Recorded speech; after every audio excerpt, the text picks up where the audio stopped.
జీవన్ రెడ్డి గారు ఉన్నారు fire brand అన్న. బీఆర్ఎస్ పార్టీ భయపడుతుందా సవాళ్ళకి ఎప్పుడైనా? ఎందుకు భయపడుతుంది? గతంలో కొడంగల్లో సేవలు విషిండు రేవంత్ రెడ్డి. ఓడిపోతే రాజీనామా చేస్తా, రాజకీయ సన్యాసం తీసుకుంటారని తీసుకున్నాడా?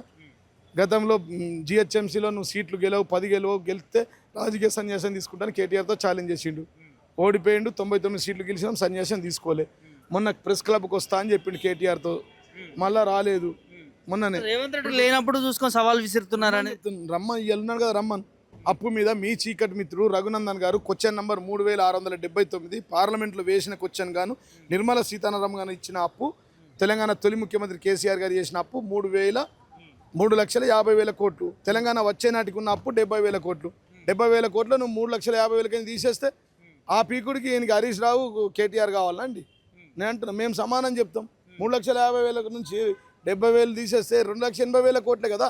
2,80,000 కోట్లు కానీ కాళేశ్వరంకి 1,00,000 కోట్లు, 45,000 కోట్లు పెట్టి మిషన్ భగీరథతో ప్రతి ఇంటికి నల్లా తిప్పితే నీళ్ళు ఇస్తామని, ఏ ఒక ఆడబిడ్డ నెత్తి మీద బిందెత్తుకోవద్దని ఓట్లాడుగా ఒకవేళ బిందెత్తుకుంటా అని చెప్పిన వ్యక్తి రాష్ట్ర తెలంగాణ తొలి ముఖ్యమంత్రి కేసీఆర్ గారు.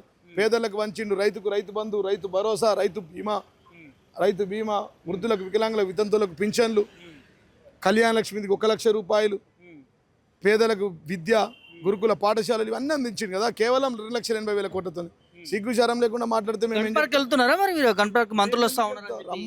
రమ్మనిడికి దమ్ముంటే చూపెళ్ళిని ముఖ్యమంత్రి భవన్ పోయి ఆ కోట దగ్గరకు పోయి ఆయన ఎక్కించుకొని రమ్మని. మొనగానే కాంగ్రెస్ టాప్ లో బీఆర్ఎస్ పడిందా అనే దాని మీద కూడా వినిపిస్తాను. ఎందుకంటే ఇలా ప్రధాన సమస్యలు ఒకటే చూస్తాను ఈ రాష్ట్రంలో. కేసీఆర్ పాలన స్వర్ణయుగం, రేవంత్ రెడ్డి పాలన రాతియుగం. కేసీఆర్ పాలన స్వర్ణయుగం, రేవంత్ రెడ్డి పాలన రాతియుగం. ఇలా రాతియుగం కాల స్వర్ణయుగం కాల ప్రజలు డిసైడ్ చేస్తారు, మాట్లాడుతూ ఉన్నారు. ప్రజలే తీర్పు చేస్తారు. ప్రజాస్వామ్యంలో ప్రజలే న్యాయ నిర్ణయిస్తారు. ఏం చెప్తారు ప్రజలకి ఈ సందర్భంగా? ఏం తెలుసుకోవాలంటే చేసిన అప్పులు తెలుసు, చేసిన పనులు తెలుసు, ప్రజలు తిడుతుంది మీకు కూడా తెలుసు. ముఖ్యమంత్రి థ్యాంక్స్.